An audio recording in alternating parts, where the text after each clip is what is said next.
Update sponsored by Ashish Tech Skills, ATS Rewa, #1 coding institute in Rewa. Address first floor, Rama Govind Palace, Rewa. नमस्कार, स्वागत है आपका Vindhya times में। मैं आपके साथ उर्वशी। मध्य प्रदेश विधानसभा का मानसून सत्र आखिरकार हंगामे की भेंट चढ़ गया।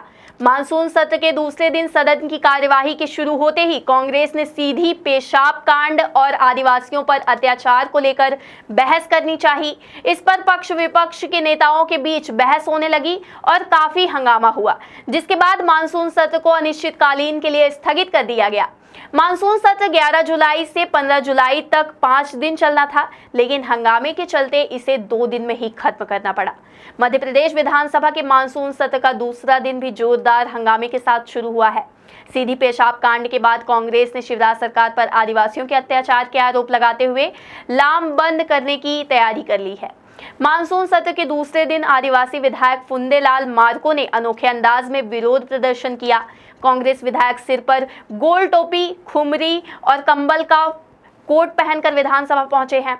बुधवार को भी सदन सिर्फ 2 घंटे ही चल पाया। दोनों दिन मिलाकर सदन की कार्यवाही सिर्फ 4 घंटे ही चली।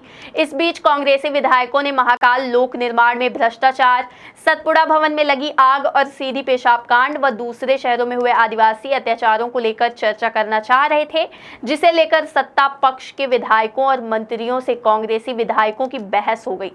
इसकी वजह से काफी हंगामा हुआ और सदन की कार्यवाही स्थगित करनी पड़ी।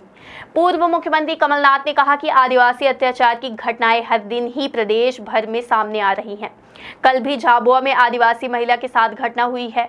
कई घटनाएं तो ऐसी होती हैं जो मीडिया में छप भी नहीं पाती और लोगों को पता भी नहीं चल पाता। इस मामले में सरकार की ओर से मंत्री भूपेंद्र सिंह ने मीडिया के समक्ष जवाब दिया। मंत्री भूपेंद्र सिंह ने कांग्रेस के रवैये पर सवाल खड़े करते हुए कहा कि सीधी पेशाब कांड में आरोपी पर जितनी कठोर कार्यवाही होनी चाहिए वह सरकार द्वारा की जा चुकी है। इसके बाद भी कांग्रेस इस पर राजनीति कर रही है। कांग्रेस बताए कि सीधी पेशाब कांड में सरकार की कार्यवाही में कौन सी कमी रह गई। मंत्री ने आगे कहा कि यह विषय अब समाप्त हो चुका है और कांग्रेस को इस पर राजनीति नहीं करनी चाहिए। मानसून सत्र के दूसरे दिन अनुपूरक बजट सरकार की ओर से पेश किया गया। भारी हंगामे के बीच वित्त मंत्री जगदीश देवड़ा ने 26,816 करोड़ 63,84,000 रुपए का अनुपूरक बजट पेश किया। हुक्का बार और तंबाकू से बने उत्पादों को विज्ञापन पर रोक लगाने का संशोधित विधेयक भी पास किया गया। मध्य प्रदेश विधानसभा की कार्यवाही अनिश्चितकाल के लिए स्थगित। सदन 15 जुलाई तक चलना था। दूसरे दिन ही अंतिम सत्र हुआ खत्म। अनुपूरक बजट हंगामे के बाद पारित हुआ।